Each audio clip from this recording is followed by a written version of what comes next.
What cheer, y'all? Well, the field has been drawn for the Belmont Stakes, so let's continue on with our contender profiles, and we'll start with the horse who drew the three hole, and that's Rodriguez. He will be is on the morning line at 6 to 1. Bob Baffert's last hope for a Triple Crown victory. This one has been, he made a big splash early, and then kind of we had some question marks about him while he was out in California, but certainly erased quite a few of those when he won the Wood Memorial on the front end in pretty impressive fashion. Was slated to run the Preakness, which I think would have been a really good race for him, but has had some foot issues. He had to miss the Derby and the Preakness, so there is that lingering question, and who knows? Now it's going to be an off track, and he may scratch again. We'll just have to see. He's going to have Mike Smith in the irons, who's done a good job with this horse, being an older jockey, get him to settle a little bit more. That is still a little bit of an issue, but we'll talk about that. We'll review the pedigree here, and we'll see he's by Authentic, a Derby winner, no problem with a 1.25 miles, as well as the Breeders' Cup Classic. Cherokee Run underneath is a little bit of a concern for the distance, but Bob Baffert has been pretty public in saying he doesn't think it's going to be a problem whatsoever. So it could be trainer speak. You never know, but I'll take his word for it. The 1.125 he looked fine in. You do look at the Conduit Mare profile, and you do have quite a bit of stamina underneath, much more than you do speed, so that's encouraging.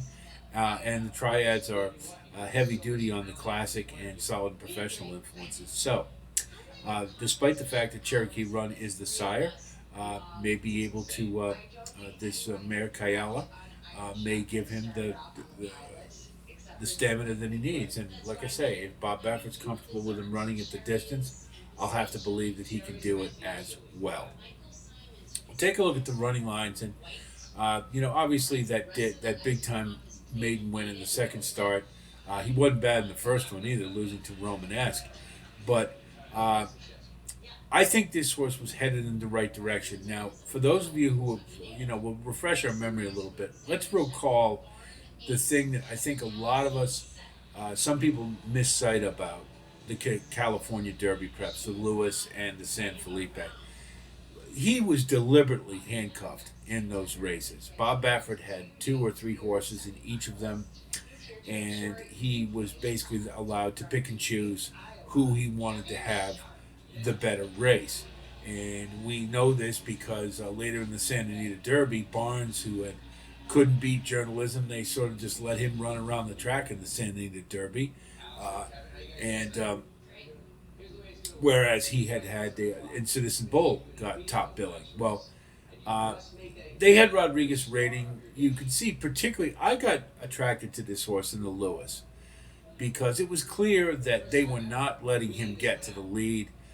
They took him back. It looked like he was dropping back, and then he re-rallied to have a really strong second. So he clearly demonstrated that he had a lot of talent. And had they allowed him to be free on the lead, I think he probably would have won the race.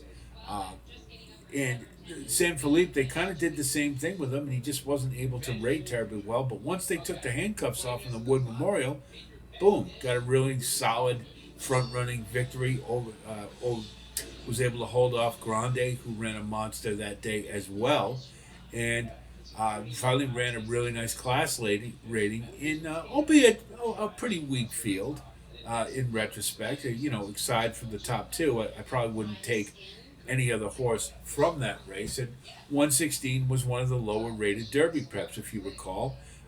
Arkansas being in Louisiana were amongst the lowest, and they were all around that 116 level. So he did kind of beat up on in an inferior field, but there's no doubting that this horse has talent. He also has what amounts to the perfect scenario for him in that he's the lone speed. Now, I know Crudo's in the race, but I just have a sneaky feeling that they will not try to put him up on the lead and try to gun it and wire the whole field. I just don't think they're going to do that. I think they're going to have him trying to rate. Todd Pletcher tends to like his horses doing that.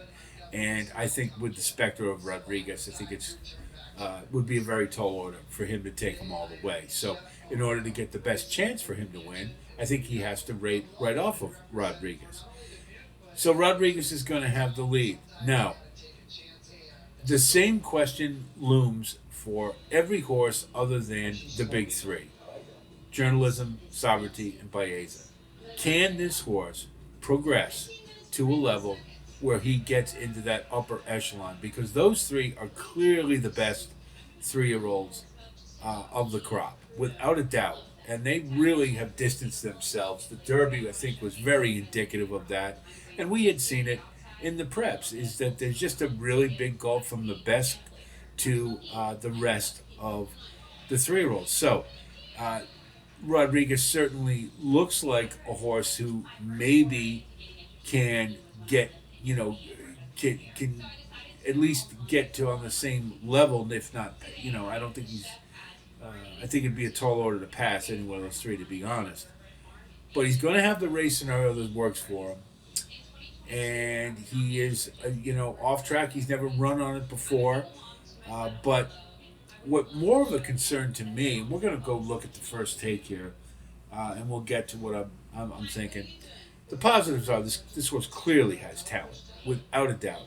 His running style, he's got a great scenario of being the lone speed, and he has run well outside of California. So those three things I think are positives if you're a fan of Rodriguez going into the Belmont. Here are the negatives. Let's not forget the reason that Rodriguez was sent to the Wood Memorial was there wouldn't be as big a crowd as there would be at Santa Anita. So there's some maturity issues there. This is a horse who gets keyed up, and you're going to have a pretty good sized crowd at Saratoga, TV, everything else. Uh, it's and it's gonna the weather's gonna suck. So there's some issues there, aesthetically with the race before Rodriguez even gets into the gate. The distance, yeah, I think he's going to get it, but it is a little bit of a question because he's never run it before. So we have to think about that as a concern. I think it's a minor one. Soundness to me is the biggest one. He's had foot issues. Now apparently everything's good to go, but as we know, when training gets interrupted, it's awful tough for horses to come back and give a peak effort, and that to me is the looming issue. Now, if you look at it as you could say Bob Baffert. Well, what left does he have to prove? Not much, right? Especially amongst the Triple Crown 3 year olds. But he's got an ego too.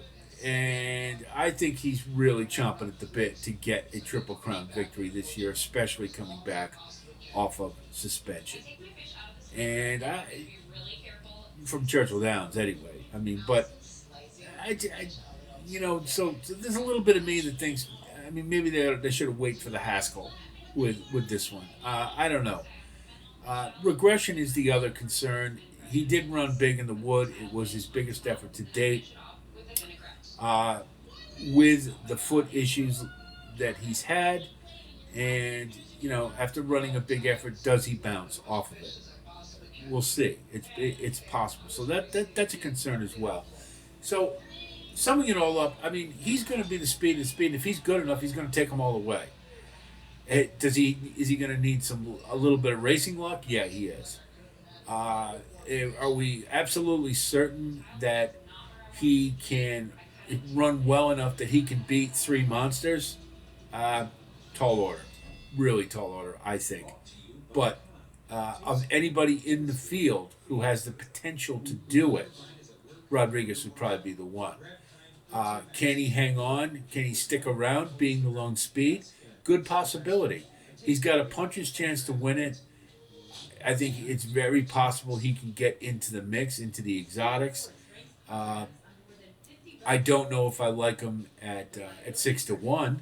I'd like to see him a little better, particularly, and you probably will get that. I expect to be a lot of money on all three: journalism, sovereignty, and Baeza. Of course, a lot of people are going to be thinking, "Hey, Baeza, sovereignty's got the Derby, journalism's got the Preakness, so Baeza, he's due for the Belmont, and his half brother won it last year." So hopefully, we'll get some decent odds.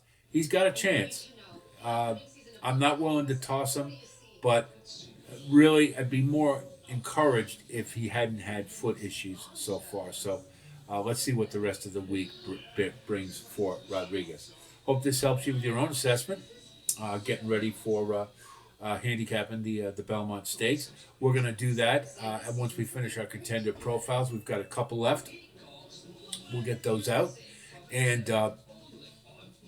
then we will do the Belmont Stakes. Then we will have the late sequence. I believe it's going to be all stakes. Haven't looked at the card. Hopefully, we can eliminate the getaway race that Naira insists on throwing in there on big stakes days. It's going to be a great card. We'll have a full card, selections, best bets, value plays, all that good stuff. And despite the rain, I think it's going to be a really great weekend at the spa. I am still planning on going there, but the rain kind of marginalizes things a little bit for me. I don't know if I want to be hanging out in the mud, even though I love the spa, so we'll see. Anyway, if you do like content like this, please like and subscribe. Thanks to all of you who have grown our community. Thanks for all your comments. Keep those coming. That's it from here. I'll talk to you soon, and until then, be well.